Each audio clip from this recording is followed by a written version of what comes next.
Welcome into the FutureSox RoundUp. My name is Elijah Evans, joined today by my co-host Dylan Barnas. We're back. We're back live. This is the first time we've been live in about 2 months. I've been traveling for a while. I'm back home. Dylan's back at school. We are here. Sorry for a bit of the delay on the start today. My technology is not cooperating right now, so I'm hoping the audio is good. If I cut out at any point, feel free to let me know in the comments, and we will address that. It's the end of the season. Baseball season ended yesterday, man. Pretty crazy. The White Sox finishing with a 60-102 record. All things considered, 19 wins more than last season. We will take that. Some ups and downs. We learned about some coaching changes earlier today that we will talk about off the top. We're going to go through our MiLB awards today as well. Talk about just the top performers, each kind of MVP, Cy Young, breakout player, reliever of the year, all those types of things in the second half of the episode today. But first, we'll just start with the coaching changes, generally just thoughts and takeaways from this White Sox season. Before we do that, got to give a shout out to my guy Dylan, official champion of our fantasy league. Unfortunately, I choked in the playoffs. So shout out to. Am I out again? I'm hearing echoes. Oh man, this is gonna be a little messy, but we're gonna get through it. We're gonna figure it out. Sorry to everyone working in the chat here, but this turns out all right here. I'm hoping Dylan doesn't hear anything too bad. But yeah, we're back and we're here. So it's good to be here. Dylan's a fantasy champion. The White Sox finished the season with 19 wins more than last year, and we're here. So we're gonna figure it out. Hearing in the comments, you're hearing Dylan twice. I don't know what's happening right now. The technology is not loving us today. So bear with us here. Hopefully it's not terrible. We're working on a little bit of a goatee right now. So let me comment. I don't know what's going on right now. More just the fact that I'm super busy with playoffs starting tomorrow and have not had the chance to shave. But anyways, let's get into some stuff. Hopefully the audio is fine and we will go about it. Big news today. White Sox move on from a number of coaches: Ethan Katz, Marcus Thames, pitching coach and hitting coach, in addition to the catching coach, Drew Butera, outfield coach, Jason Bourgeois, and then Sergio Santos in AAA for Charlotte, who's kind of a fan favorite and a crowd favorite in general, and someone who has really got some serious steam in the organization the past couple of years. Also will not be returning as the coach of the Knights. Not sure exactly what that means for the record. That wasn't really indicative of like what the exact outcome is there. So I'm curious to see what the fallout is. If Sergio has an opportunity to be on a big league staff somewhere else, he could be shifting roles in the White Sox organization potentially. They didn't necessarily rule that out in the reports today. So I'm not exactly sure. Initial impressions of just the coaching changes, shifting gears so far, Dylan. I kind of expected. Oh God, I'm hearing myself twice. It's so weird.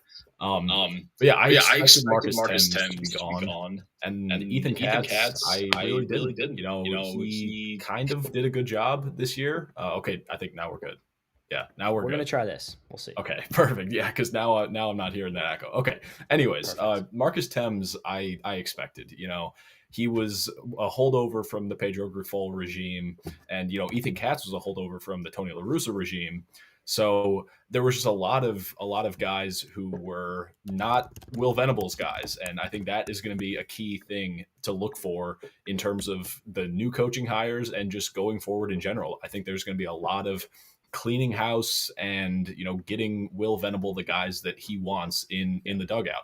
But, it's Sergio Santos. That's the one that I'm the most shocked about because he seemed very well liked throughout the organization, both by the front office and by players. Like when I was watching videos of the call-ups that they were doing, like it was really cool that the Sox social media did that this year. Yeah. But he seemed like a great manager and seemed like somebody who the players wanted to play for. So I'm a bit shocked by that. I'm not sure if it means that he's coming up to the big leagues. We've seen that in the past with Justin Jerschley, but I'm not sure that he's going to be returning in 2026, which would be pretty weird in my opinion. Yeah, it's definitely odd. I do think he's a guy that's well liked by players. Everybody I've talked to from last year in Birmingham to this year in Charlotte seems to really enjoy Sergio and just working with him and the presence he's brought to the organization. Interesting enough, I don't know if you saw Nicky Delmonico also hung it up today. He decided to retire from baseball, playing, coaching, etc. So like a lot of changes for a team that we saw a step forward, but I'm really curious to see if these changes are more of a purely Will Venable getting his guys, or if it's a combination of Will Venable getting his guys and also just the organization taking a step and saying, hey, like, we are ready to compete. We're going to bring in some coaches with some more experience, a little bit deeper backgrounds, and see where that may take us. So I'm really curious. I think it's an interesting shift, and I think the organization, like, this is a big offseason, man. Like, I Yeah. really do think that. And I know everybody is like ready to see the moves, and people are kind of, disgruntled about the potential of how much they're actually going to spend. Like, I was on CHGO earlier today with Sean Anderson, who does a great job over there. And he was mentioning, like, technically speaking, there is 50 something million when you factor in all the arbitration guys. So there's a ton of guys that are pre-arb arbitration that we know are going to be on the roster, obviously Colson Montgomery, Kyle Teal, whatever. You get to around, when you factor that and then rookie contracts, right? If you're saving 4 roster spots for external additions, in addition to everybody on roster now with arbitration, you're at 56 million, including ARB and pre-ARB guys. There's room there. I don't think this team's going to blow past 100. That's my guess. Realistically, it's unfortunate, but it is what it is. It's where we are right now. If you're not blowing past 100, though, if you've got 30 to 40 million dollars at least to round out a couple good additions, right? Like, you could do something with that. You're not getting Kyle Schwarber. I want Kyle Schwarber. I would love that. Like, that would be great, but you're not getting Kyle Schwarber. So there is room there, though. And I'm curious to see how much the coaching shifts coincide with the external and internal additions to amplify this team going into next year. Yeah, I think that there is going to be a fair amount of, I don't want to say like dissatisfaction, but, coming off of a 19-win improvement, everybody's feeling good. For a 60-win team, you don't usually feel as good as White Sox fans are feeling right now. But, if you can maybe go out and spend on the bullpen a little, spend on another quality starting pitcher, maybe you go out and get a middle tier bat, somebody like Jorge Polanco, or I wouldn't even say like Josh Naylor or Eugenio Suarez is out of the realm of possibility. I think that would be towards the upper echelon of the free agents that they would be in the market for. But yeah, this offseason is a very big one for the future of the White Sox. And, if it ends up being that, okay, yeah, you're not going to spend this year, but next winter you're going to go in with the expectation of, all right, yeah, now is when we start to fill out the longer term future of the team with external additions, because you have the core guys. They've gotten 2 full years in the major leagues, and they're able to prove themselves like, hey, I'm gonna stick around. I'm gonna be part of the World Series winning White Sox team. So then is when you go out and spend. So I wouldn't expect any too crazy big moves to be made this offseason, but I think that you go into next year expecting 70 wins as a pretty fair expectation, because if all of these rookies take that next step forward, it's going to be really, really fun. Yeah, I'm with you there. I think there's a lot of room to grow, and there's a lot of steps to take. And I'm all for. I think Will Venable did enough this year to earn the right to pick some guys. And Yeah. I think he's not. I'm not saying he's the coach of the next 20 years. Like, we don't know that. We'll see what happens. But, like, there is a path forward with Will Venable that you can see happening right now. And with that comes the right to pick some guys that he wants on the team and Yeah. pick some organizational guys. I think that there is going to be that next step taken. So before we get into our minor league kind of just season recap, we're going to have so much more stuff coming up, obviously. I've got a ton of ideas. We have a ton of stuff we're talking about. We still haven't done a full review of AA, Birmingham's run to the championship. We're going to get some of the broadcasters on. We're going to get some player interviews. We got to do an Arizona Fall League preview. Next week is the Arizona Fall League. So we got a lot of things to talk about here. We might even start doing some 2 a week. So, like, why not, right? It's the off season. It's time to get excited. For now, we're going to do minor league awards today. Before we do that, what are just like your overall like couple of big takeaways from the MLB season for the White Sox? When you look at this roster, when you kind of think about like who are the guys that you were surprised by, that wowed you, right? That the pieces that we saw developing this season. What are the biggest takeaways for you just from the 2025 year? I think that the Chicago White Sox are going to become a reclamation central project. Like, they're going to become a reclamation center for pitchers. Like, guys like Shane Smith and Garrett Crochet and even Yoendris Gomez, all 3 of those guys were relievers up until they came to the White Sox and figured things out and became good starters, especially, Crochet and Shane Smith. Like, those 2 are very legit arms, and Gomez looked solid for a couple of weeks there.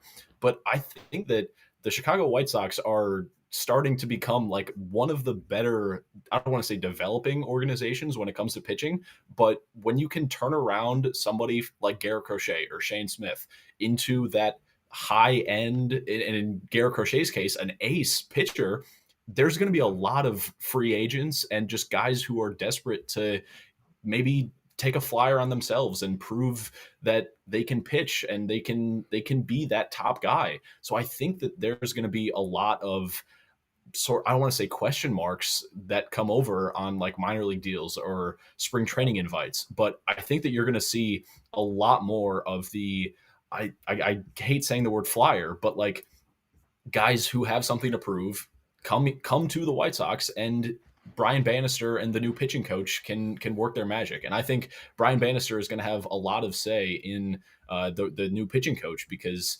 I'm not sure if Ethan Katz worked with him well, but again, he was a holdover from the Tony La Russa era. But again, there's going to be a lot of guys who they want to make a change, and I think that the Chicago White Sox have earned a spot in that sort of reclamation project group, whether it be the Rays, the Yankees, the Dodgers. All of those groups have had good pitching development, and I think the White Sox are sort of creeping up into that tier of good pitching development at the big league level.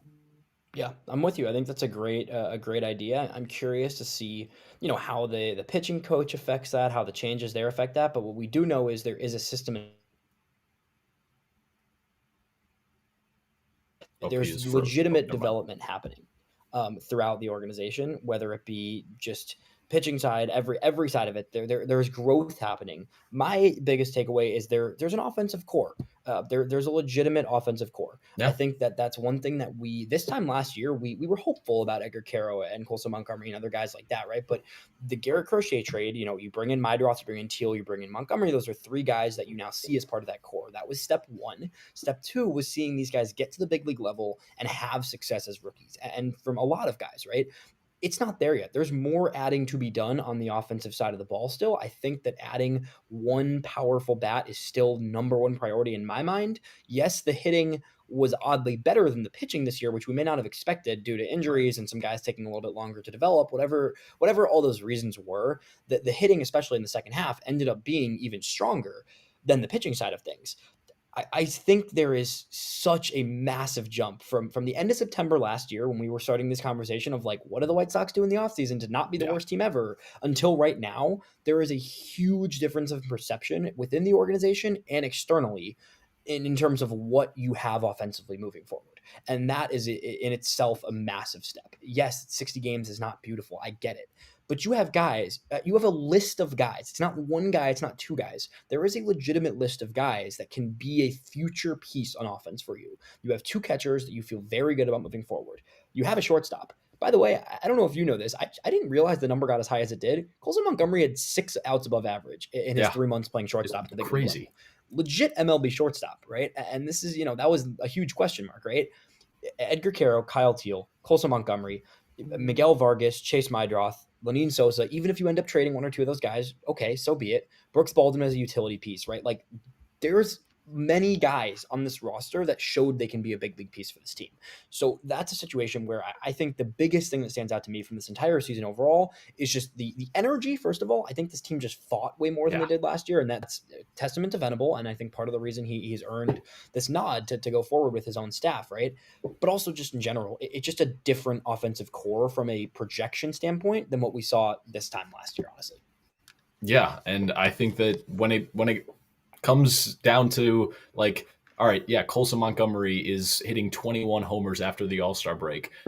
Nobody in their right mind would have expected that from Colson Montgomery. If you told me that in May or even like June, after he had gotten back to Charlotte after his stint in Arizona, that didn't happen to the White Sox in previous years. So the fact that they can address something wrong with a player, take him out of game action for a while, help him work on it, get him right, get him back in the swing of things, and then goes up to the big leagues and just is the White Sox best player, like almost immediately. Like, again, Yeah. that does not happen to the White Sox usually, and it's really fun to see it happen with Colson Montgomery, Yep. and hopefully he's not the last one to make a change and then become what we think that they can become and reach their potential. So hopefully it's Yeah. just a start.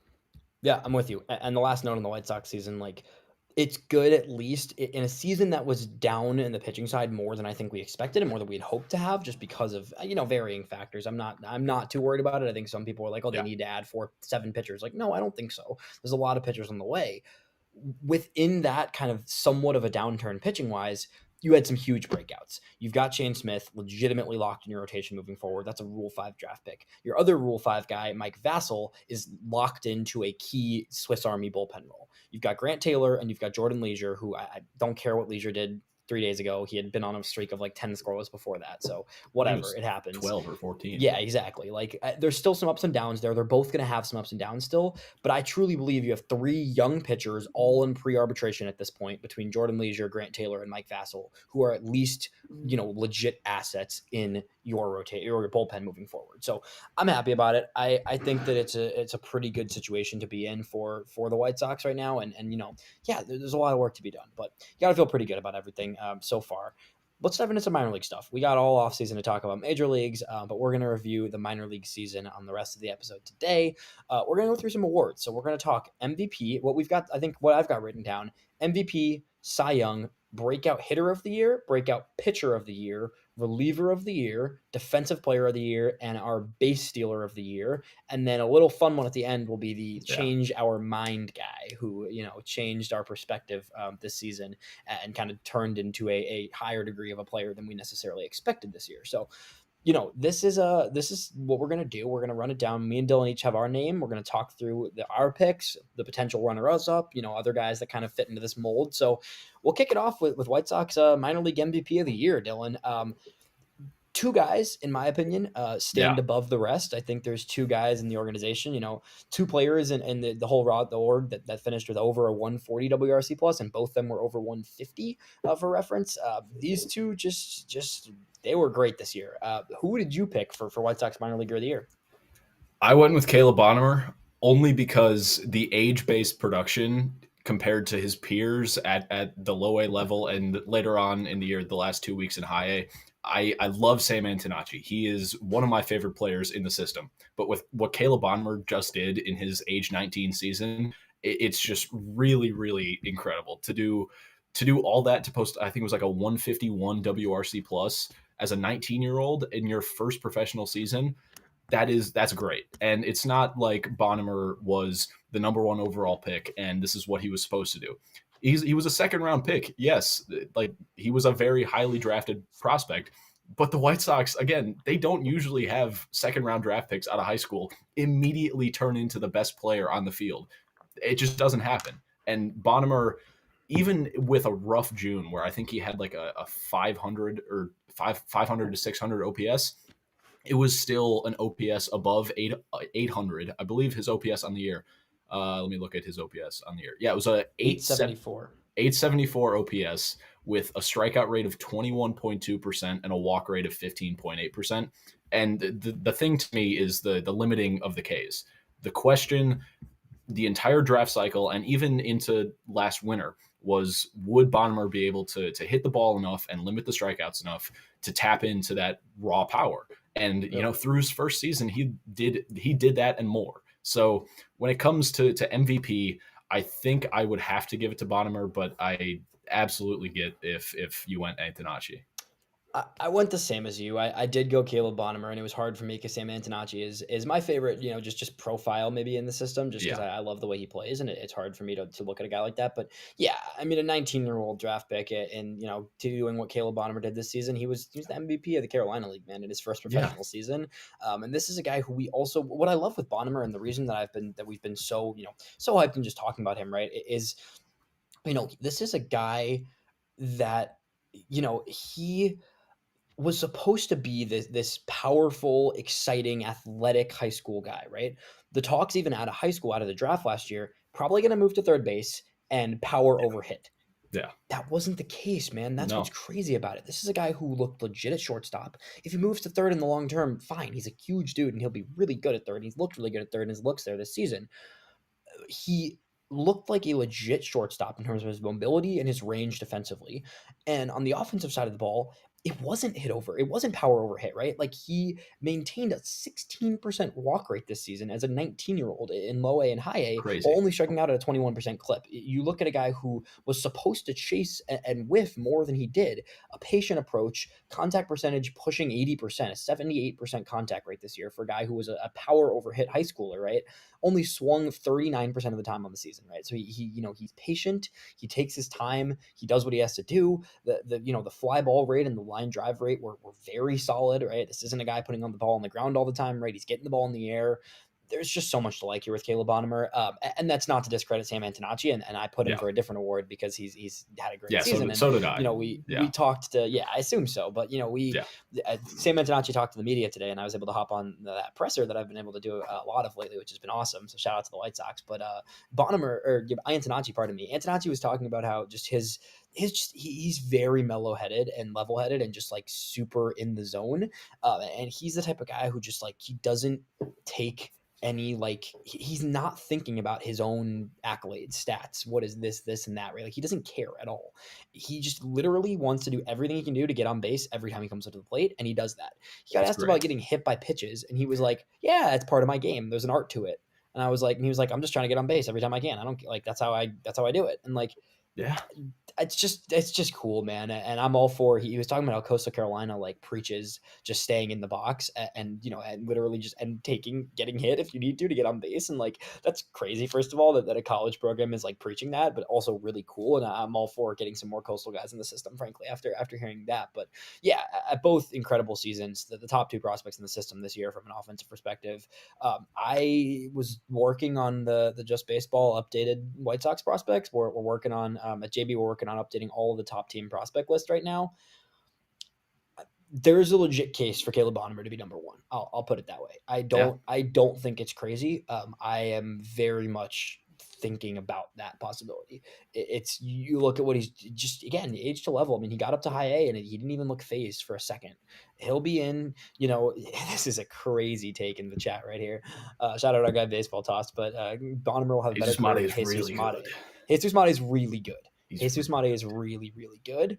But I hope so, man. I really do. I hope so. Caleb Bonham had a great season, and he's our MVP for the year. So, yeah, I think that Caleb Bonham he did everything right this season, and I not to toot my own horn here, but in the preseason FutureSox top 30 list, I did write that there was a chance that Caleb Bonham would be the number one overall prospect in the White Sox system going into 2026. So again, I'm not tooting my own horn, but Caleb Bonham was outstanding this year, and he's just, I think that at the minimum he's top 4 right now. I don't think you can even make a case for anything outside the top 3, honestly. But yeah, he's a dud. He's a stud, man.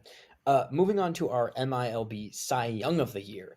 This one's tricky because honestly, when you look at the pitching staff in the organization, you can go two different directions. You can go the numbers route and the pure production route, or you can go more of the prospect excitement route of just a guy who we're a little more excited about. I think there's even 3 or 4 candidates you could make a case for here.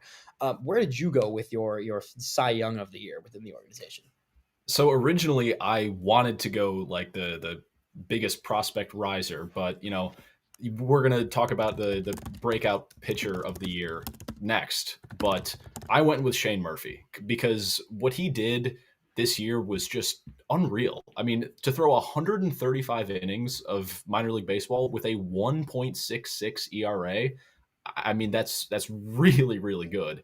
And not only was he not allowing hits or runs at all, essentially, he walked 4.9% of batters. Like, he did not allow base runners at all. And, he's not going to blow you away, but he is going to pitch around the barrel and make you get yourself out. And Shane Murphy did exactly that this year. He did everything that of a pitcher of his style needed to do. So for me, I would have liked to go with Noah Schultz or Hagen Smith if you asked me this preseason, but obviously they both ran into their own issues. But I mean, Shane Murphy just was not only, I think he could have been my breakout pitching prospect of the year, but there's two guys that I think are more of a breakout more than Shane Murphy, but that's not to discredit what Murphy did because he had just an incredible season and was the anchor in that Birmingham rotation for the entire year. And, they went on to win it all. So there's something to be said about that. Yeah, many ways I could go with this. Murphy was definitely in consideration for me because it's just so, the number 1.66 ERA is silly, and he led the organization in innings. Like, he was just Yeah. great all season. For me, just purely off of like strikeouts and dominance on the mound, and then in addition, when you factor in the level, right, Birmingham is an easier place to pitch than Winston and some other places, obviously. So I went with Tanner McDougal, and I went with Tanner Yeah. McDougal because we were waiting for this, man. And shout out to Ian, who I know is in the chat right now. But like we were waiting for this Tanner McDougal step forward. And instead of one step forward, he took like 7 steps forward. Yeah. And that for me is worthy of the Cy Young just because, I mean, lowest FIP in the organization, I believe, or second lowest to Grant Umberger, who's another shout there. I actually considered Grant Umberger here as well. I think Grant Umberger definitely could have been the option here, honestly, because he came out of nowhere. Tanner McDougal, for me, it's just like you look at a guy who is bordering a 30% strikeout rate. He is just shoving. I mean, it's a 3.26 ERA on the year, but a 3.1 FIP. A guy who struck out guys at nearly 30% clip, walking at 10%. He made his way up from high A to double A. It's just so impressive what he did this season. You saw the fastball getting up there to the 100 level. You saw just the his classic breaking ball is just gross. I think the slider came a long way for Tanner this year as well. So I just think that's a guy who it's hard to like look at him and for me to pick someone else, and that's the prospect head in me. And it's nothing against Shane Murphy. Shane Murphy completely deserves the nod from you there because ridiculously good season. But really Tanner just continues throughout the year, continued to show me that he is going to be a legit big league weapon for the White Sox. And that's enough for me to give the Cy Young there. Another shout to Riley Gallins, man. Sneaky great season from Riley Gallins. Riley Gallins, I don't think has really gotten quite enough love in this season because he had a little bit of a rough start to the year. Riley Gallins finishes the year with the second most innings in the organization. He leads Birmingham staff alongside Shane Murphy, down the stretch there. A 3.34 ERA on the season with the strikeout rate also pushing 30% for Gallins. So another guy that at the double A level was just great this year. I think any of, you can make a case for any of Murphy, Gallins, McDougal, and Umberger here when you're talking about Cy Young, and that's a good thing. It's a good problem to have. Yeah, I kind of knew that you were going to go Tanner McDougal, so I went with Shane Murphy, so we could talk about two different guys. Perfect. But I think, and any of those four I could have easily seen. And there's one more name that is my breakout pitcher of the year, but he if it was like a down ballot thing where I had to like rank all of them, he would have gotten like probably my 5th place vote. But if you want to go into the breakout pitcher of the year right now, let's do it. Perfect. And then we'll go to hitter. I was going to go hitter, but let's go right into pitcher. Okay, perfect. So my breakout pitcher of the year, again, could have gotten like a down ballot Cy Young vote for me, is Christian Opper. I mean, what he did this year after not even being on our top 30 list preseason, I believe. Nope. Yeah, what he did this year was just nuts. I mean, it's 87 2/3 innings of a 3.08 ERA and striking out 31.7% of hitters. Like, to do that at age 20 across the majority of his season was in high A. So like, he is young for the level. Everything ticked up like across the board. The fastball ticked up, the breaking ball ticked up, and even the changeup. Like, yeah, he didn't throw it a lot, but when it was on, I mean, it's absolutely filthy. Like, to tick up to not only 99, 100, but to hit 101 at times, 102. Like, I don't see how you can pick anybody else other than Tanner McDougal for this award, because I think those two are the clear-cut breakout pitching prospects of the year, because again, they just flew up our rankings, and I think both are pretty easily top 10 prospects in the system right now. Yeah, and I think the reason Tanner is the Cy Young for me, and Opper was not even second guessed at all for breakout, obviously I want that as well, like, is because we hadn't seen it before, right? Like with Tanner, you'd seen spurts of this, and you just needed him to put it together fully, and he did, which is awesome, and that's why he got the Cy Young here. With Opper, like, this came out of nowhere, man. This was a guy who was throwing 93, 94 out of college, Yeah. out of JUCO, and took the entire year last year to rebuild his arsenal, rebuild his mechanics, get his body in better shape. Like, he was in Arizona all year. It's pretty rare to see a top 5 round pick spend an entire year and a half at the complex and then like do this in his first actual affiliated season, right? Usually those types of players that take a year and a half at the complex aren't typically the ones that are going to be making this type of jump in their first full season. Christian Opper, man, I am going to be a little aggressive with the way I rank him this offseason probably, and there's still work to be done, but like the actually what's interesting, I don't know if I've looked at some of the metrics, and I was talking to Aram Layton about this a little bit, and like his changeup is like, it's the usage and the consistency isn't quite there yet metrically, and performance wise, and what it's done in terms of when he does throw it is as good as like almost anybody's changeup in minor league baseball. So that's the thing where his changeup is ridiculous, and the sweeper actually wasn't as good from a number standpoint as the changeup. And what's interesting with Opper is he mentioned in his presser a few weeks ago when he had won August Pitcher of the Month for the organization, he mentioned that the sweeper, like, he doesn't need it to be a strike, and the strike rate on it is really low. It was like a 48% strike rate this season on the sweeper. But what he talked about is like the fact that he's okay with that pitch being outside the zone pretty consistently because of the other two are so frequently in the zone and have been, right? So the walk rate is still a little high for Opper, and it's largely because he tries to go with the breaking ball a little bit. It's just an interesting dynamic. I think that it has the potential to really take that pitch to the next level if you can continue to land it a little more. You're looking at a guy who could have 3+ pitches from a purely stuff standpoint. And then it just comes down to the fact that he walked 11.5% of batters. It's not brutal, especially when you're striking out 32, but it is like, you want to get that down. You're going to see it come down with time. And I think this was his first professional season. He was still getting taken care of and being used pretty carefully, right? Only 87 2/3 innings, right? If Opper gets over 100 innings next year and gets to Double-A and does this stuff, like, you're looking at a 2027 weapon, that's for sure. And he was the no doubt pitcher breakout of the year for me. The thing that I wonder with Opper is what more pitches can he throw? Because like we've seen a lot of lefty pitchers in the organization just add a cutter randomly, and even the righties, like Davis Martin didn't throw a cutter prior to this year, and now it's like his third most used pitch if I remember correctly.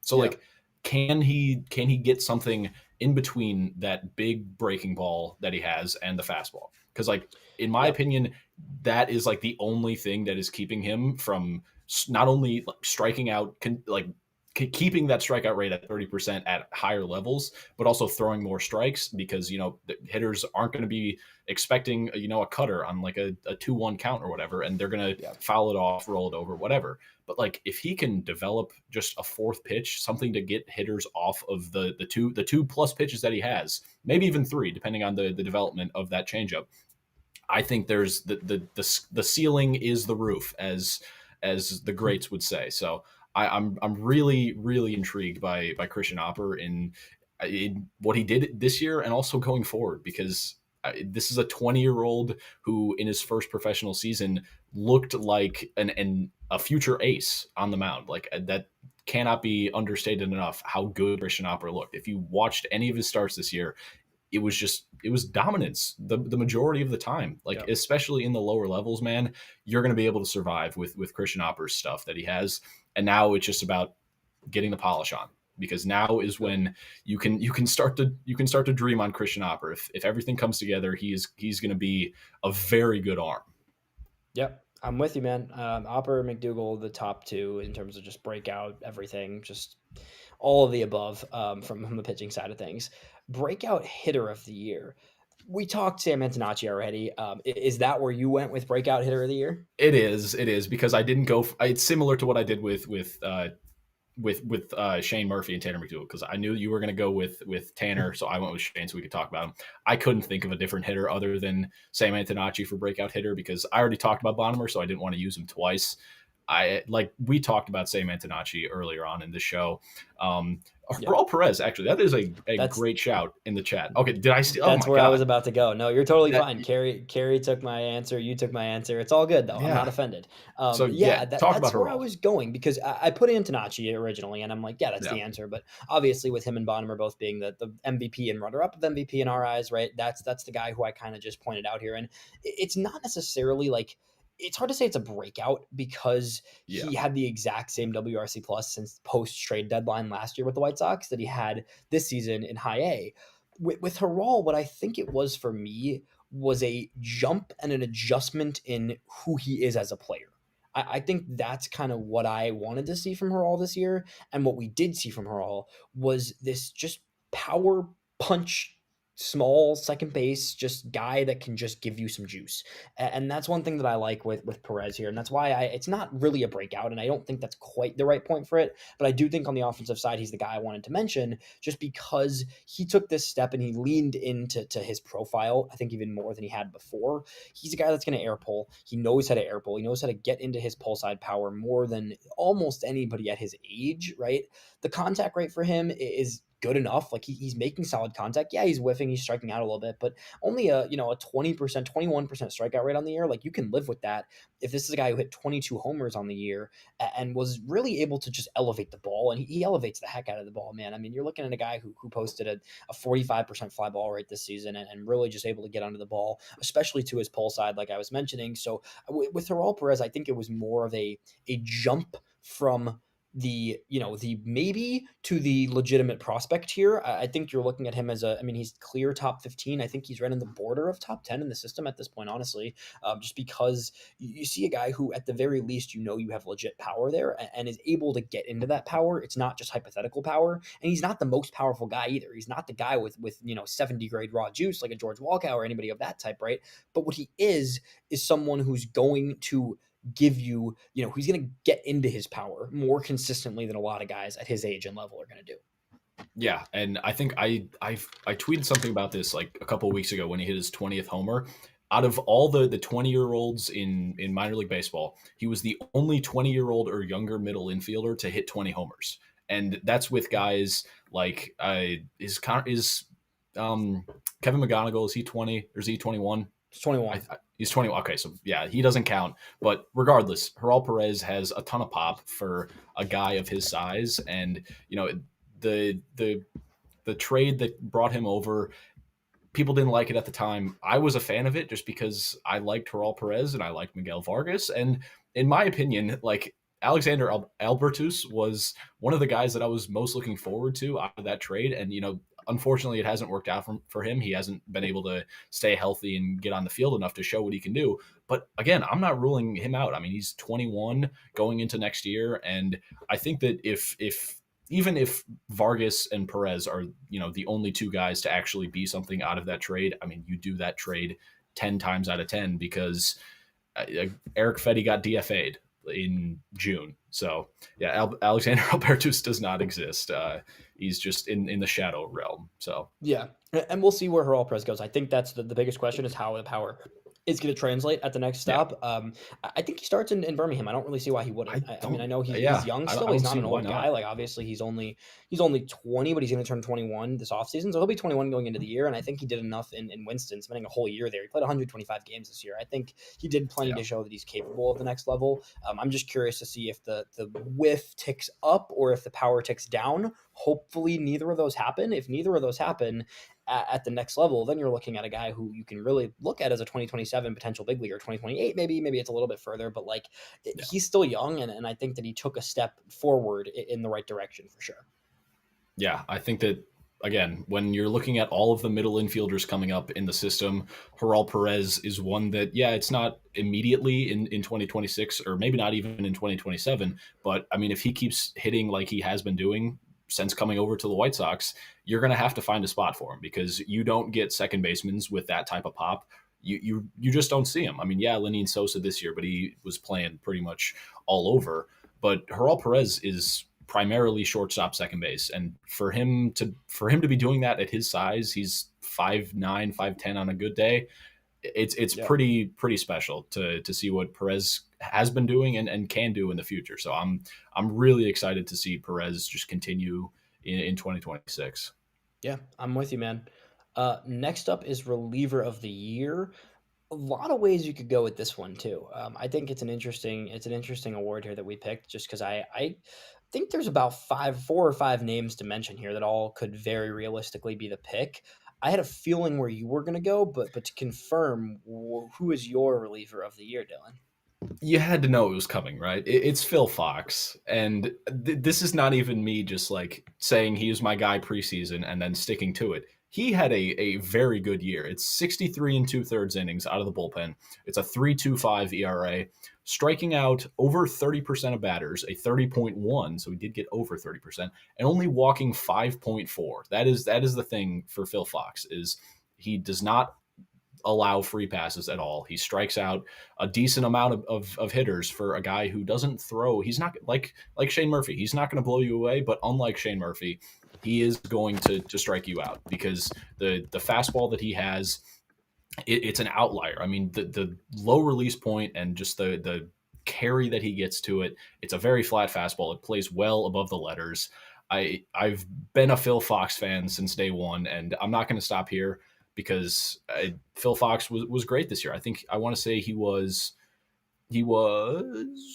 11 for 15 on hold or 11 for 15 on saves. Had 4 holds in. Oh, he didn't have any holds in Birmingham. All 4 of his holds came in Winston. But again, I was really impressed by Phil Fox. Who did you go with? Because there's another guy that I'm also a fan of that I think you like. Yeah, your other guy was one of mine. Honestly, I wrote down 3 names and I was just gonna play it by Okay. ear because I think all of them have a very real case here. Zach Franklin is the one of your other guys, a Mizzou Yeah. guy that stands out. I think just because Franklin is such a unique profile. It's very fastball heavy, but the fastball is Yeah. very good. The striker rate was great this season. He finishes the year. He's an older guy, right? 26 years old, but finishes the year with a 2.4 ERA, 2.7 FIP on the year. 56 innings of work for him. He struck out over 12 batters per 9. So this guy was rocking a 30+% strikeout rate on the year. And just someone that I think you can look at as starting to figure out, what he can be in the big league and I think he can be in the big leagues. 35% strikeout rate now that I'm looking at it now. Walk rate is manageable. Only allowed a 177 batting average against him, and some of that time was in Charlotte too, where it's impossible to pitch. So I think Zach Franklin had a great year, and I think he's going to have a case to make out of camp, or if not out of camp, at some point next season, out of the Definitely. big league pen, just because the stuff is good enough. I think the stuff can play. I don't think he's a closer or anything at the big league level, but I think he can be a quality mid relief arm in the bigs for the White Sox, and you take those if you can develop those, especially out of senior signing picks, right? Like that's a great success there. A couple more guys to mention. Nick Altermat. Shout out to Nick Altermat, a guy that's not necessarily on the prospect radar. Another 26-year-old, and just got up to high A this season. Had some injuries earlier in his career. Was a late 17th rounder a couple years ago. Went through some injury, just working his way back. But 2 seasons in a row now that he's in the innings he's pitched, he's been really good. This is a guy who 44 innings this year at a 2.05 ERA, with a walk rate of 3% on the season, a strikeout rate of 30%. Great numbers from Nick Altermat. And then Jack Young is another one to mention. Jack Young was a last year's draft pick out of Iowa, 53 innings between Kannapolis and Winston this season, a 2.72 ERA on the year for Young, and just got outs, man. He just gets outs. He doesn't really allow a lot of contact. I think for him, the biggest thing was command, right? Still running a walk rate of 12% for Jack Young, but allowed a 173 average against him, which is one of the best in the organization this season. So another guy that I think is just deserves the flowers out of the bullpen this year, and someone that I think you'll see in Birmingham at some point next season.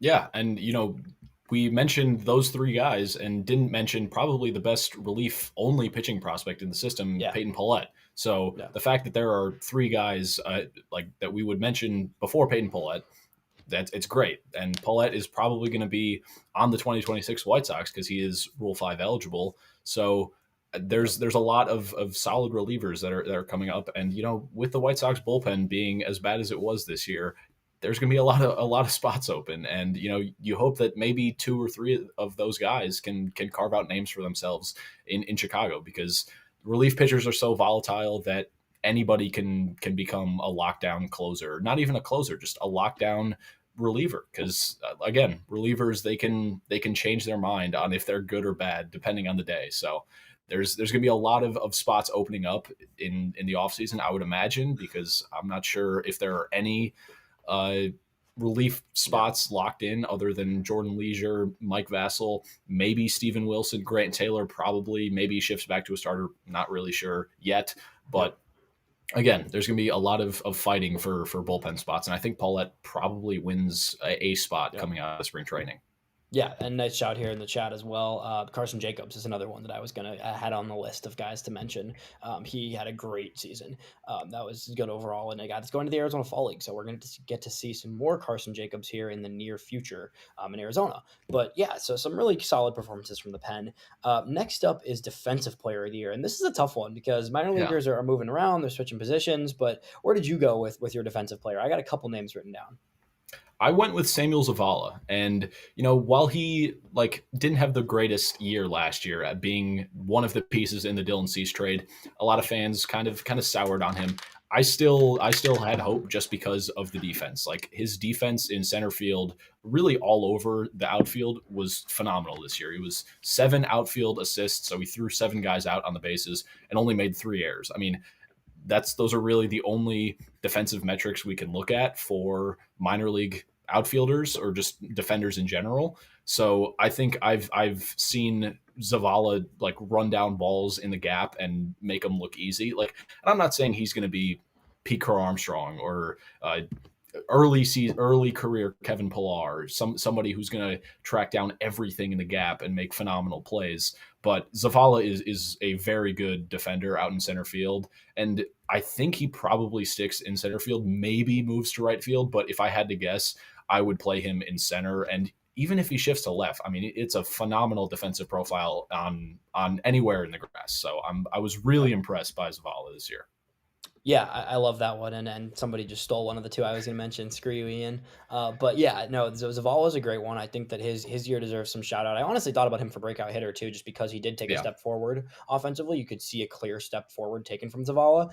On the other guys I mentioned, William Bergoya is one of them. I've just gotten shouted in the chat. I think Bergoya is still probably a second baseman long term, but a guy that looks comfortable in the middle infield. He looks like he can be a legit middle infielder. If you can have a guy that can play some shortstop with his contact skills, like that at the very least will play off a bench just because he can play all of the infield. He's going to not strike out when it comes up to the plate. That's obviously a perk to have a hitter who can just at least give you a good at bat. He's not going to whiff up there most of the time. And he just did look solid defensively. Another one to mention is Nathan Archer. It's a funny shout of mine, but I think Nathan Archer had a really solid season defensively. That's a guy who, he just goes out and gets it. He was in Kannapolis, outfielder from last year's draft. Not a super high pedigree guy, of course, but I do think he can play a legit outfield at all 3 spots, right? It's good to have a depth guy like that. Not a position that gets a lot of love defensively, but I love the way Ryan Galaney plays first base. I know that's just a super random shout there, and I'm not going to act like I'm out here watching first base defensive film, but I do think Ryan Galaney plays a very clean first base, which is always nice to have, and I think he having shifted more to primarily first base after playing some third and stuff, I think he settled him well, and he's going to have to really hit to make it work there and to stick there, but I do think he plays a very consistent first base. Yeah, and I'll give another shout out to Braden Montgomery. We were talking about it in the chat right here, but Braden Montgomery, I was fully penciled him in right field pretty much the entire season. And then he goes out pretty much, I think I want to say 4 days a week and plays very good center field. I was pretty surprised by that. And that's not a knock on Braden Montgomery's defensive game. I just thought that he profiled more as a right fielder, but then, he goes out and after the ankle injury, he looked fine. He was running down balls in the gap and he still has that cannon of an arm attached to his shoulder. So he's probably a right fielder going forward. But, if you told me he's stuck in center field, I would not be shocked at all if Braden Montgomery was a center fielder in the big leagues for at least some time. Yeah, no, I'm with you. I think that's a pretty good approach there. I think if he can play center, I still think it's right field long term. If he can play Yeah. center in a pinch and be your guy who's a backup there who can get some innings there, if he, if they trade Luis Robert and they want to have Brandon Montgomery out there for a couple months, like I think he can do the job and I think he can totally handle it. And again, like I think it's very good in right. So if he Yeah. can be a center fielder in a pinch, that's fine. The arm in right field will be ridiculous. I think Montgomery will be, a guy you're going to not want to run on for a long time, which is always great to have in the outfield. And I think the White Sox are ready for some defensive upgrades in the corner in the long term for sure. Yeah, I think that Brain Montgomery might. I'm not saying that he will, but like if you told me that he did what I'm forgetting who it was. I think it was Mookie Betts in right field threw out a runner like from no, runner was going to third. Yeah, Betts no, had a ball in the corner and just hosed him from the right field corner. I think it was in New York, I want to say. But if you told me Braden Montgomery had like 3 of those plays in his career, it would not shock me at all. I mean, he was a pitcher in college before he transitioned fully into being just a dominant hitter.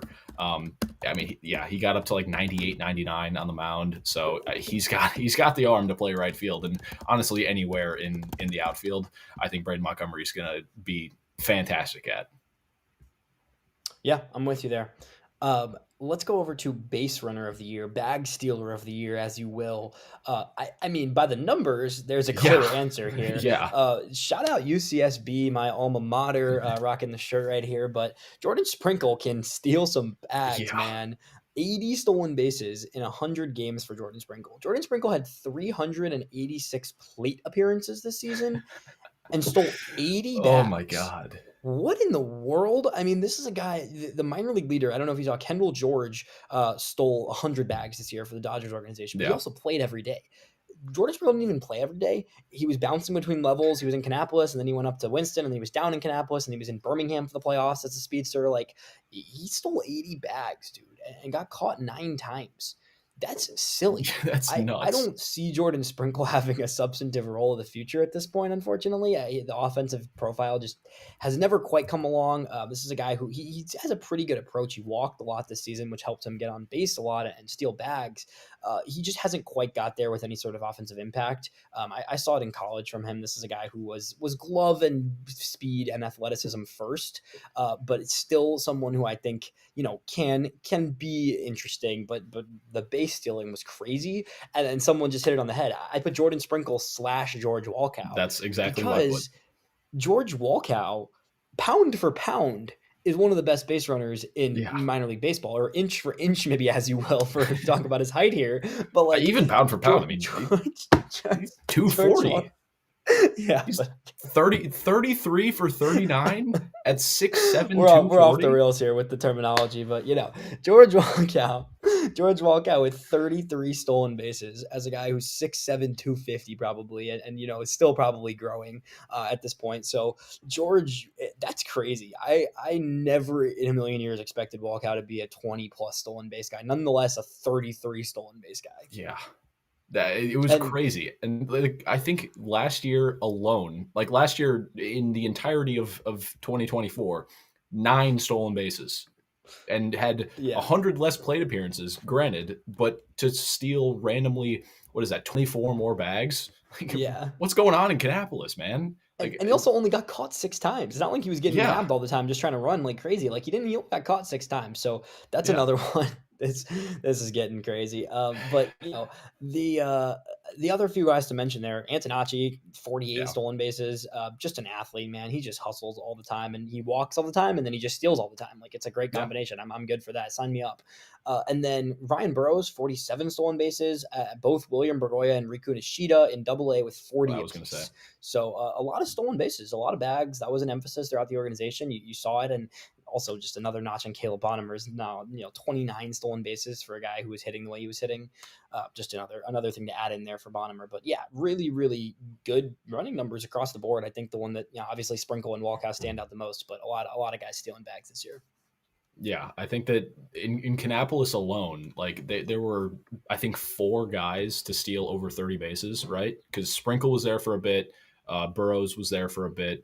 Walkow was there the entire year. Bonnemer, okay, so 3 and maybe 4 if we include Bonnemer, but like it was just a stolen base factory in Kannapolis, and I think Yeah. that's what helped them create as many runs as they did. Like, yeah, they fell off down the stretch, but like they were a fun team to watch the majority of the year. And I think Right. being a headache on the base paths is one of those things. And you get up to Yeah. Birmingham, and then you got Sam Antonacci, William Bergoya, and Riku Nishida waiting for you at the top of the lineup. So it was a really fun year to watch on the base paths, just up and down the system. Yeah, no, I'm with you, man. Last up on the awards, Change My Mind Award. And this is a tricky one because I think both of us feel like we have a pretty good gauge on the system. So, not Yeah. necessarily too many guys that are like, oh, we were totally wrong about this guy. But who's a guy that, generally speaking, just exceeded the expectations you had going into the season? I hate to use a player twice, but Christian Opper, like I wasn't even remotely thinking of him being a prospect, like just being a notable prospect. For him to jump 10 up into the top 10, like he changed my mind. I was like, all right, yeah, we're never going to see Christian Opera above double A. And now he's probably going to start the year in double A in 2026 as a 21-year-old. So I was fully out on him. And now I'm fully back in. It was the pendulum swung one way and it swung back the other way. So I was very, very intrigued by Christian Opper. But again, I hate to use the same player twice, but Shane Murphy, I wasn't really sure how he was going to perform given the low velocity, and I just wasn't really sure how he would project at the next level. But he really just kind of leaned into, I'm going to throw the kitchen sink at you and I'm going to get you, you're going to get you out. I'm not going to do anything special. I'm going to attack you in the same way pretty much every single time I'm going to face you, and I know that you aren't going to be able to make adjustments. So it was just really fun to watch Shane Murphy pitch this year, because that's the type of pitcher I am. I loved like getting inside the mind of a hitter and being like, all right, I know you can't hit this, so I'm going to throw it, and you're going to ground out to short. It was great. I loved it. Yeah, there we go. Dylan, the pitcher speaker, and his seeing Hey, himself in Shane Murphy's shoes. yeah. I love it. I went from a little bit more of the angle of like who were guys that I had lower expectations for. I'd say Opper, someone I just like didn't have expectations for because I didn't know what to expect from him exactly. But I think that the two that stand out for me is Samuel Zavala. I think is the clear one. I really didn't think too much of last season. I thought coming off of last year, like I wasn't really expecting much better. And that's not to say that I didn't think he could get better, but I saw enough things with him last year where I just didn't see the impact coming along for him. So I was great to see him not, remain someone who has a good approach, right? Still walk a lot, still be patient in the box, but see just the overall impact tick up for Zavala. You just saw more juice from him. You just saw more offensive impact. The OPS climbs almost 100 points for him on the year, over 100 points, I think about 100 points. And he just was just a much better hitter overall, and that's the one that just jumps out to me, just because my expectations coming out of last year were pretty low, and I think he very comfortably exceeded my expectations, and especially in the second half, really started to show signs of a guy who is still young and still coming along and still kind of finding his groove as a hitter. So it was great to see him take that next step forward, and then fan favorite, man. I didn't really see the Riku Nishida success being sustainable. Not to say I didn't think he was going to be Yeah. fun and good, but like he had the 8th best WRC plus in the organization this season, which is kind of crazy to think about. Good hitter. Obviously, it's a not a he just does his thing, man. He walks more than he strikes out. He got on base at a 403 clip. Like that was third. No, that was second to Sam Antonacci in the organization. He had a higher on base percentage than Caleb Bonner. And I don't think like I still have a hard time seeing it at the next and highest level. I will admit, like I'm not sure he can play a legit big league role. But what I will say is he did exceed my expectations this season. Last year in Birmingham, last year on the season total, it was a 135 WRC plus between low A, high A, and then double A at the end of the season.